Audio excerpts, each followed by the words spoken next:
The first thing I noticed was the silence. Not the peaceful kind. The wrong kind. The kind that hums behind your ears and makes your skin tighten like it knows something you don't. I wasn't supposed to be home yet.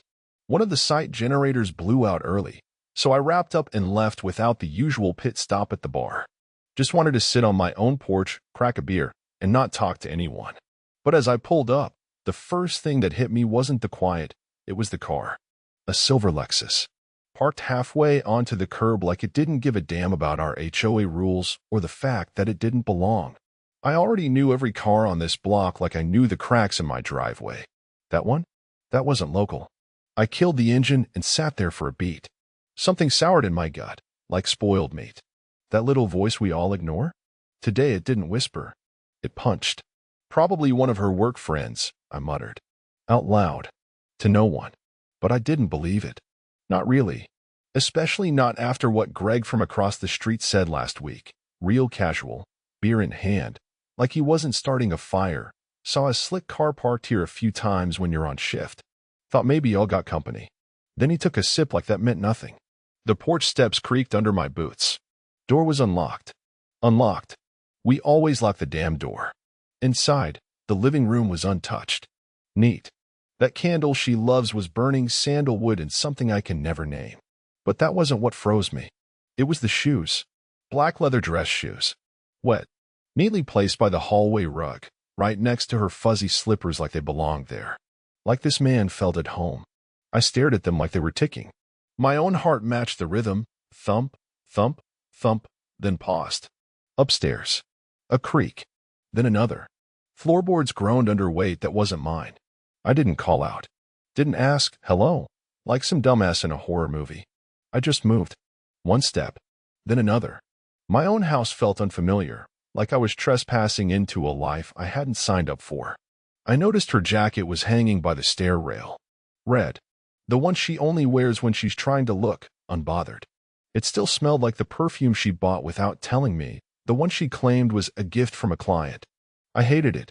Not because of the scent, but because it wasn't hers. Not really. Halfway up the stairs, I heard it. A soft laugh. Not hers.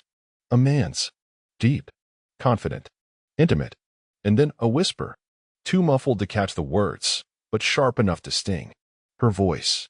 Soft, playful. That version of her I hadn't heard in months. Not since she started coming home exhausted from meetings that always ran too long. My mouth dried. My hand found the railing. I kept walking. One step, then another. At the top of the stairs, I paused. Bedroom door was half shut. A sliver of warm light spilled out onto the hallway floor. I could see shadows moving. Two of them. Rhythmic. Careless. And just like that, everything in me went quiet. No rage. No panic. Just precision.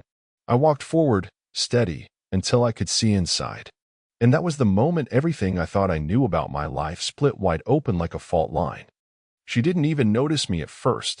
Too busy pretending to be someone else, the version of her that only came alive for him. Legs tangled in sheets I bought last Christmas. Her laugh still hung in the air like stale smoke. Then he saw me. He sat up first, sudden, like a corpse waking up. I watched the color drain from his face. He wasn't some 20-something punk. He was older than me. Polished. Fit.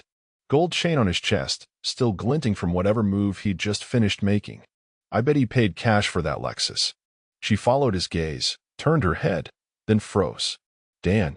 Her voice cracked like a cheap mirror. What are you? I didn't answer. I looked at her, but didn't see her. Not the woman I married. Not the woman I cooked for, worked overtime for, held in the hospital when her dad died. No, what lay in that bed was a stranger in my wife's skin. Makeup smeared, mouth open like she was about to lie, instinct, maybe. She always led with that.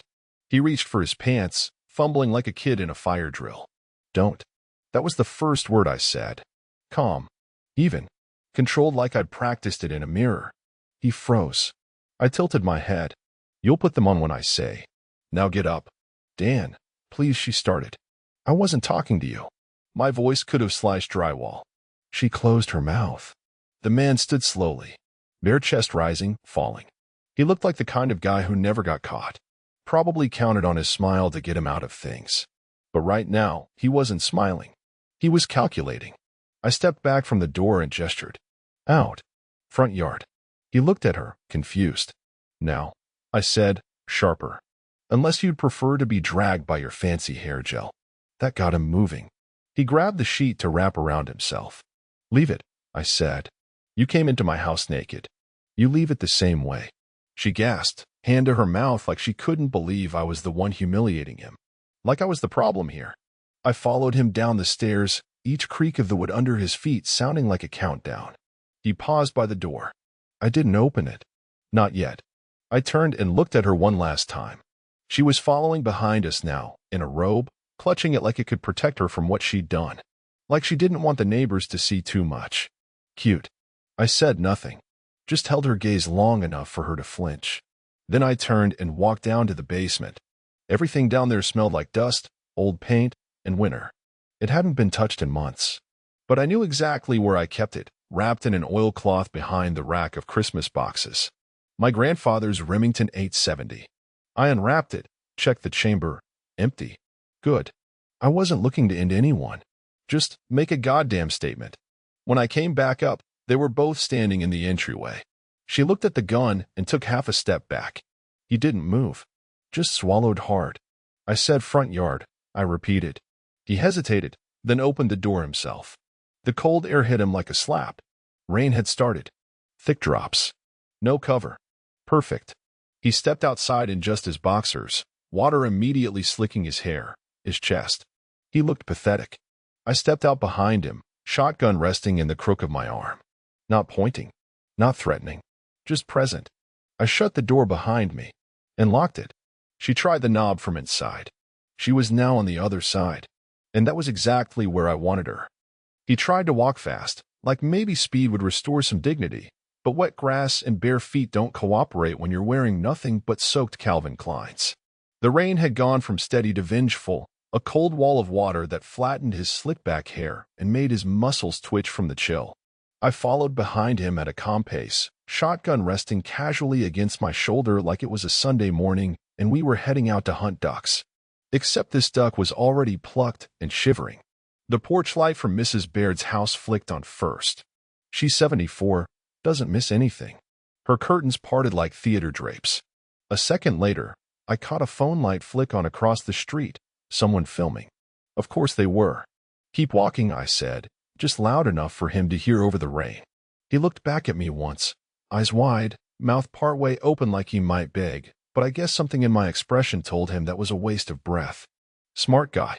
Maybe not bright, but smart enough to shut the hell up for once. When we reached the edge of the lawn, I pointed at the sidewalk. There. He stood, arms crossed, goosebumps all over, water running down his neck like karma finally found a faucet. From behind a drawn curtain, I saw someone else peek. Then another. And another. A goddamn neighborhood premiere. Popcorn only missing because it was soaking in rainwater. I stood on the porch. Didn't speak. Didn't smile. Just let the weight of it settle in. The tension. The spectacle. This wasn't rage anymore. It was sport. And I was winning. He glanced up at me again, squinting through the rain, probably waiting for me to shout or wave the gun around, something dramatic. But I just pulled out my phone, dialed a number I'd found earlier that day by accident. See, my wife was sloppy. Always thought I never touched her laptop. But I did. Last week. Looking for a damn insurance form. Instead, I found a note saved to her desktop. K. 512-****, if anything happens. Back then I didn't think too much of it. Maybe her therapist. Maybe an emergency contact. Turns out it was something worse. I hit the call button. It rang once. Twice. Then, hello. The voice was crisp. No nonsense. The kind of voice that sends back steaks at restaurants without apologizing. Hi, I said, calm as ever. You don't know me. But your husband is standing half naked in my front yard. In the rain. You might want to come pick him up. Silence. I waited. Then, address? I told her. Still no emotion. She didn't ask what happened. Didn't scream. Didn't cry. Just said, I'll be there in 15 minutes. And hung up. I looked at him. She's on her way. He looked like he wanted to melt into the soil. I turned the safety back on and leaned the shotgun against the porch rail. Then I crossed my arms and waited for the real show to start. The rain had found its rhythm now, a steady, hollow drumming off the porch roof, like a countdown ticking louder with every drop. He stood there motionless, arms still wrapped around his chest, looking less like a man and more like a statue someone forgot to finish carving. The kind of statue people spit on when they pass. I looked down at my phone again, the call log still fresh. "K, one missed call. No voicemail." I hit redial. She answered on the first ring this time. "No, hello. No, who is this?" Just silence. That sharp, heavy kind of silence. The kind that says, "I already know you're not calling by accident. You want to know where your husband is?" I asked, stepping slightly into the light where I was sure she'd hear the rain, the wind, maybe even catch the quiet shame soaking into the background. Still nothing. I smiled. Not wide, just enough to feel it pull behind my molars. He's standing outside my house. In his underwear. In the rain. In front of a growing crowd. You might want to come get him. I could hear her breathing now. Steady. Controlled. Then, calmly, with that same flat tone, "What's the address?" I gave it. She repeated it back without hesitation, like it wasn't the first time she'd heard it. That's when it clicked. She knew. This wasn't new to her. No meltdown. No gasping, "Oh my God." No frenzied panic. Just a cold log being added to an already burning fire. "Bring an umbrella," I added, letting the sarcasm coat my voice like molasses. "And while you're at it, bring the truth with you." That finally got a pause. Then she said, "He's done." Not "I'm coming." Not "You're insane." Just that. 2 words. He's done. Then she hung up. I lowered the phone slowly, staring out at the street. More neighbors had gathered now. A few with their arms folded, pretending they just happened to be out walking the dog. One guy had a raincoat over his pajamas. Another was filming through his kitchen window. That footage would hit the neighborhood group chat before his feet got dry. My wife cracked the door behind me, wrapped in a towel now, as if modesty could be duct taped back on after the fact. "Dan, what are you doing? This is insane." Her voice wobbled, playing the role, part confused, part concerned. I didn't turn to face her, just spoke flat. "She's on her way." "What? Who?" "His wife," I said. "You know? The other one you didn't give a damn about." Silence. Then she tried again. Softer. "Can we please just talk?" I turned to her, slow, and finally met her eyes. "Talk? Like you two were doing upstairs?" "That kind of talk." Her lip trembled. "Fake. Like always." She tried again. "Dan, you're scaring me." "Good." I shut the door in her face. And for the first time in a long time, I felt calm. Whatever was coming next, it wasn't mine to carry alone anymore. It started slow, a few porch lights flickering on, then shadows moving behind curtains. One by one, they came out. Slippers on wet concrete, umbrellas half opened in a panic, a couple pajama sets soaked at the hem. Everyone suddenly had a reason to check the weather. Small town instincts. Blood in the water. The guy standing in my yard, her lover, her hobby, her just a friend from work, shifted from foot to foot. His lips were blue now. The rain didn't let up. It poured like the sky wanted justice too. He tried to cover himself with his hands, but modesty had packed up and left the moment I opened that bedroom door. Now he was just there. Exposed. His slick confidence had drowned somewhere between the begonias and the mailbox. Across the street, I spotted Greg and Susan, arms linked like an old married couple in a tornado drill. Greg leaned in close to her, whispered something with his eyes locked not on the soaked idiot in my yard, but on my house. On me. On her. Susan's face tightened, not in surprise. In guilt. I felt it. That slow pressure building behind my ribs, like a vice turning a notch tighter. They knew something. Next to them, old Mrs. Baird muttered something under her breath, shaking her head like this was just another line in a story she'd already read 3 times. Phone screens lit up like fireflies in the fog. I could see the telltale hand positions, vertical grip, tap record, keep it steady. Somewhere in this rain-soaked chaos, someone was live streaming. Probably captioned "Cheater exposed." "Bring popcorn." I heard the door creak behind me again. This time, I didn't stop it. She stepped out slowly, barefoot, towel replaced with a hoodie I hadn't seen in years, probably fished out of the laundry. hair still wet, face flushed, in tears. So many tears. She didn't say a word, didn't beg, didn't defend. She just stood there on the porch behind me, arms crossed tight like she was freezing, but not from the cold. I didn't offer her a jacket, didn't even look at her. She did warmth. She chose fire. One of the neighbors, some kid from 2 doors down who never returned my hedge trimmer, leaned forward with his phone, clearly angling for the perfect thumbnail. A voice from the back muttered, "Ain't that McKinley's car?" Another followed, "Think I saw it here last week." Whispers turned into fragments. Fragments turned into weight. I felt it settle on my shoulders like a soaked coat. And still she said nothing. Because what could she say? This wasn't a fight anymore. It was a wake. And she was mourning the version of herself she couldn't pretend to be anymore. At first, I thought he was going to puke. He was hunched over a little, shaking, but not from the cold anymore. No, this was something else. That twitchy kind of panic when you realize the plane's going down and the mask won't drop. Then he looked up at me, right at me, eyes bloodshot, lips trembling like they wanted to form some pathetic apology but didn't have the nerve to try. Instead, what came out was, This isn't the first time." Everyone went still. Even the rain seemed to pause for a second. I stared at him, not sure I'd heard right. "What?" He gulped, jaw flexing like it physically hurt to talk. "This. Me. With her."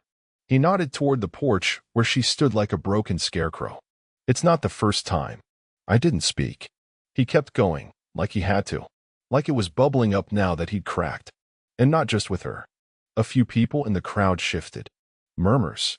I felt heads turning, eyes widening. Greg, across the street, took a half step back. Susan grabbed his arm tighter. I took a step forward, gun still resting on my shoulder. My voice dropped low, barely cutting through the downpour. "What the hell does that mean?" He laughed once, hollow and wet, like a man already halfway to drowning. "You think I just slept with your wife?" He gestured weakly to the house. She was convenient, familiar. But Jesus, man, this whole neighborhood's a goddamn buffet. He looked up toward the crowd like he was daring someone to react. The redhead with the dachshund? Twice. The teacher who jogs every morning? Backseat of her Prius. Hell, even. "Shut up," I snapped, but it came out colder than I expected. Controlled. Too controlled. He swallowed it. Didn't finish the sentence. And now everyone was really watching.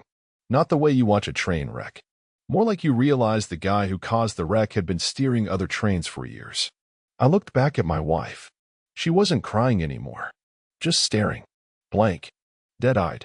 Because she knew. Maybe not all of it. Maybe just enough. But she knew she wasn't special.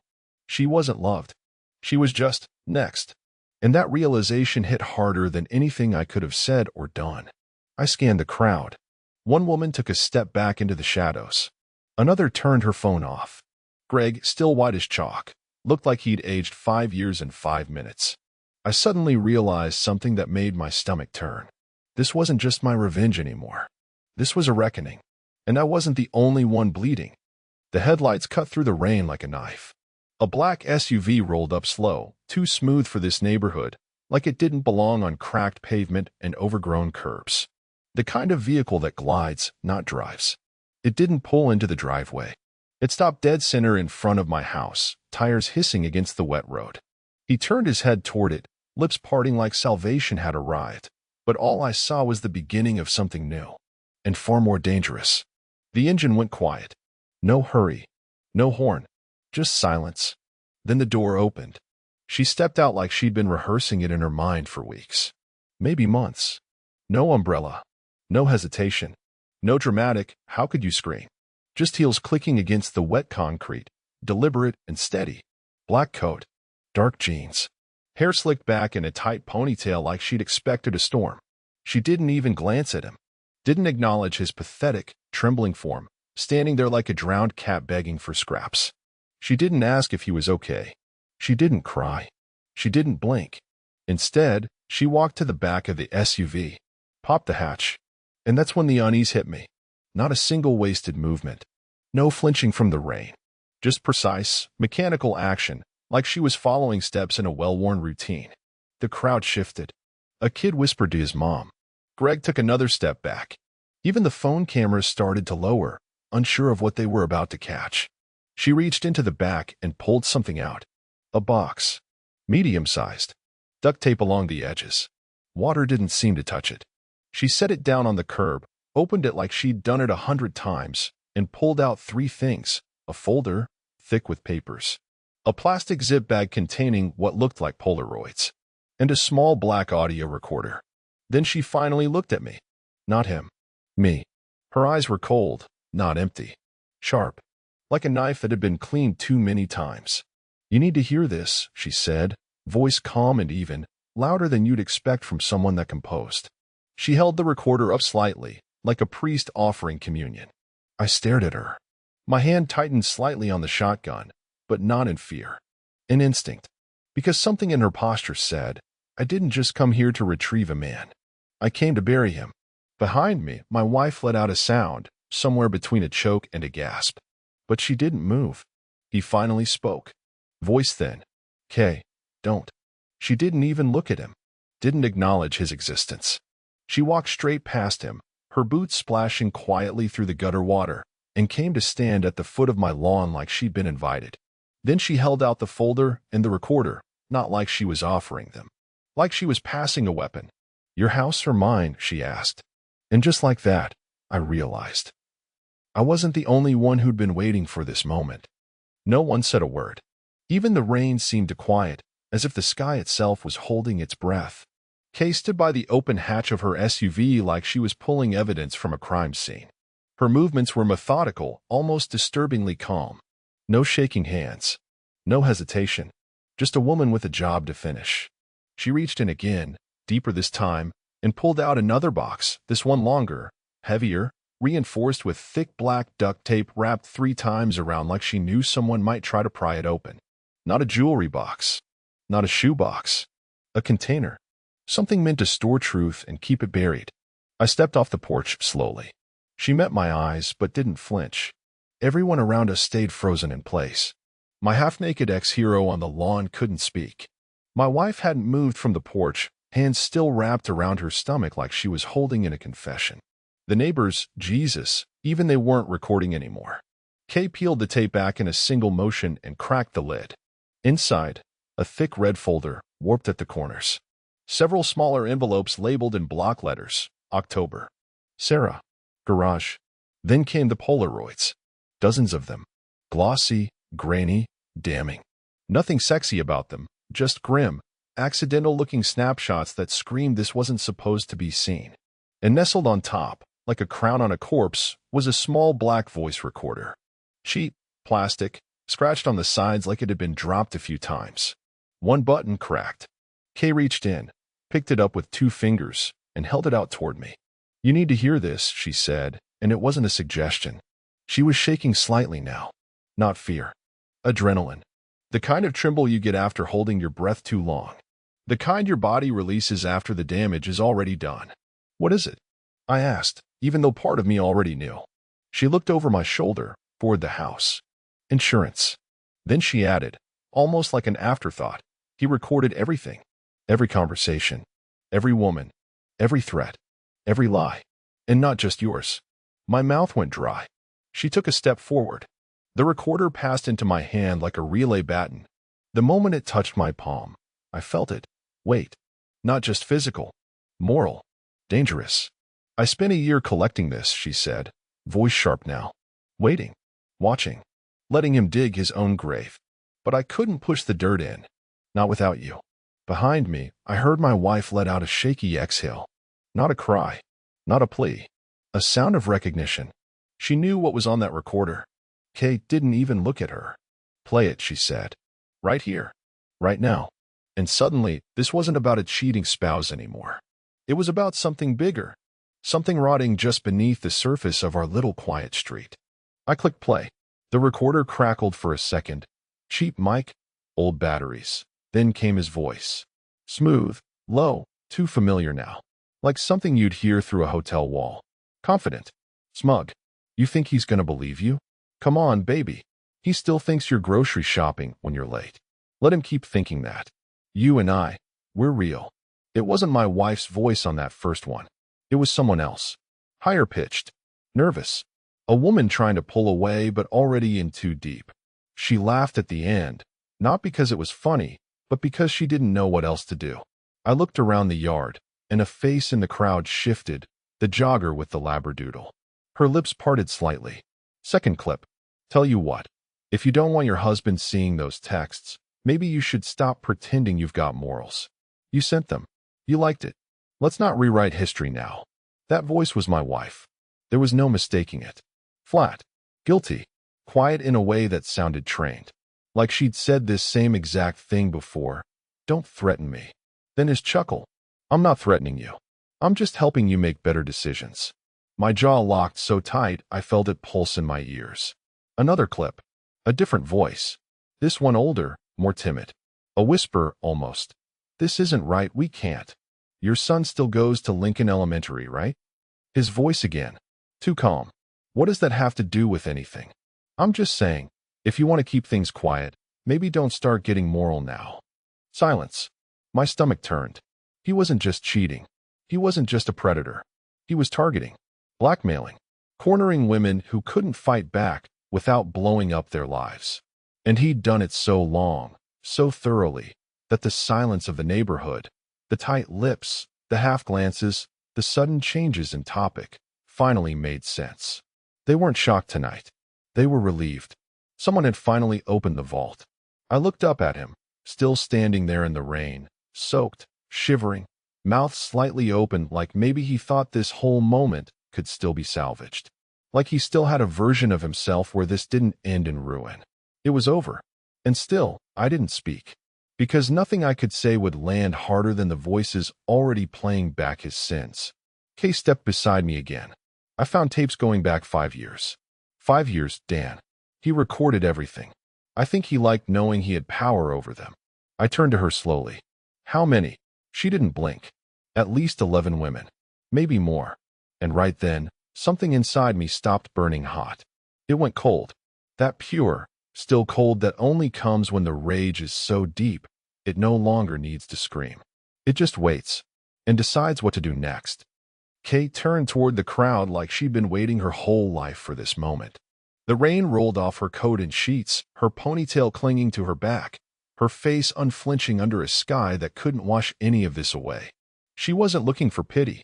She was delivering a eulogy.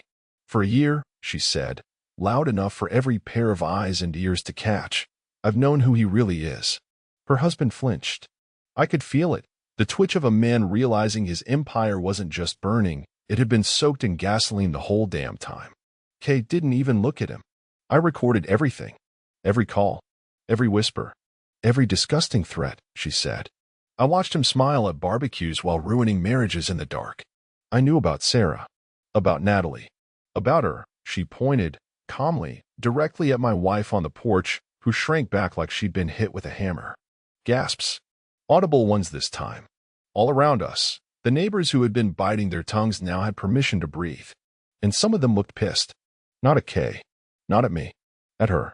My wife gripped the doorframe like it might save her from the undertow now pulling her under. Kay reached into her coat pocket and pulled out a small flash drive. She walked up to me, slow, steady, and pressed it into my palm. Everything's on there, she said, voice quieter now for me.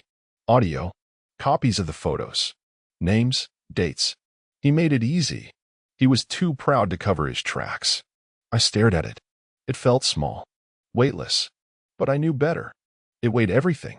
I waited until he crossed a line, she said. Until someone else saw it. Until I had a witness who didn't blink. Then she turned without ceremony, walked calmly back to her SUV, and climbed in like she'd just finished taking out the trash. The engine fired up. The tail lights glowed red through the mist. And just like that, she was gone. The street didn't move for a few seconds. Then the murmurs started. Little hums of disbelief.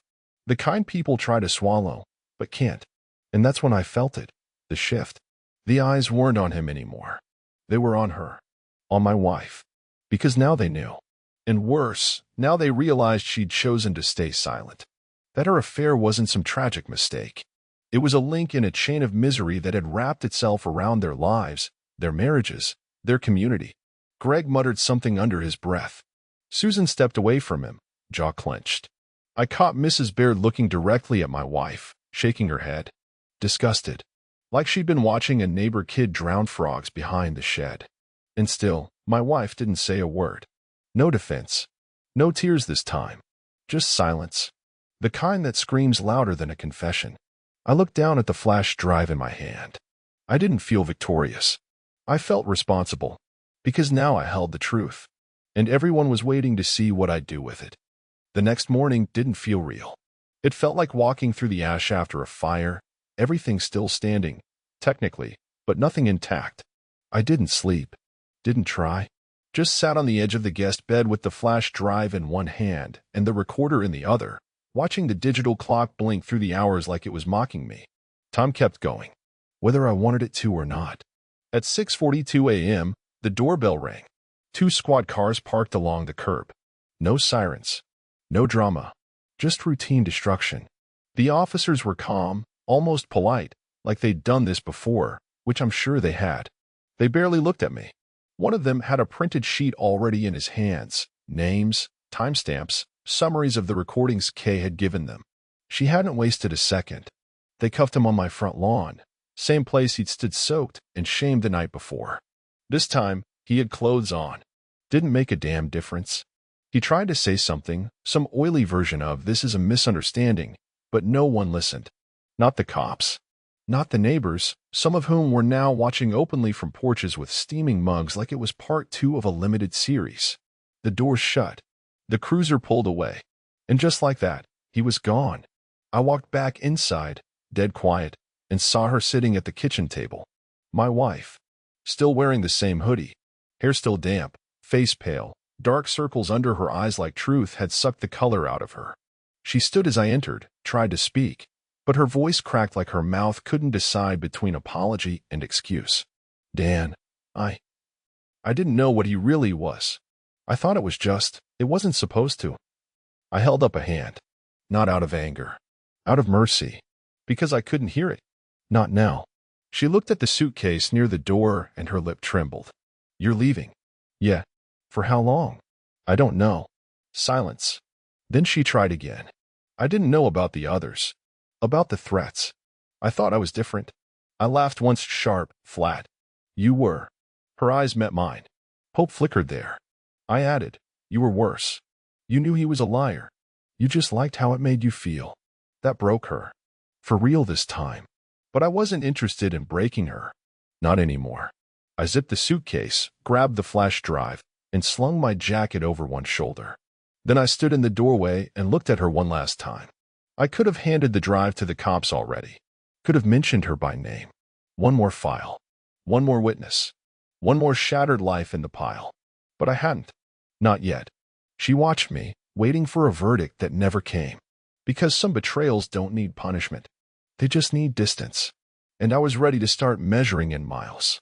The house sold fast. Too fast, honestly. Maybe it was the market. Maybe it was the neighborhood's sudden spike in notoriety. Maybe people just love buying the ruins of someone else's disaster. I didn't care. I took the offer, signed the papers, boxed what I needed, and left the rest to rot in drawers. The wedding photos stayed in the attic. Let the termites sort out our legacy. It was cloudy on the day I left. No rain, just that thick gray quiet, like the sky was politely bowing out of the conversation. I loaded the last box into the truck, slammed the tailgate, and stood there for a long moment. Just me, the front yard, and the ghosts. The porch still creaked in the same spot. The mailbox still leaned slightly to the left, like it couldn't hold itself up anymore. All familiar, all hollow. I took one last walk to the door and slid a small, folded note under the mat. No name, no return address. Just thick, sharp letters, weatherproofed with tape.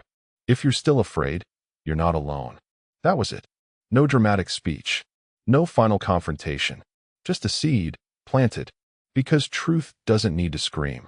It just needs to echo. As I pulled out of the driveway, I saw Mrs. Baird watering her roses like nothing had happened. But her eyes flicked toward the porch, then toward the street, watching me go. 3 houses down, someone stepped onto their porch and noticed the envelope sticking out. They looked around once, then bent down, picked it up, read it, and they didn't go back inside. They turned and stared at the house across the street. I don't know what they did next, but I like to think that was the beginning of something. Not revenge, not chaos, just the end of silence.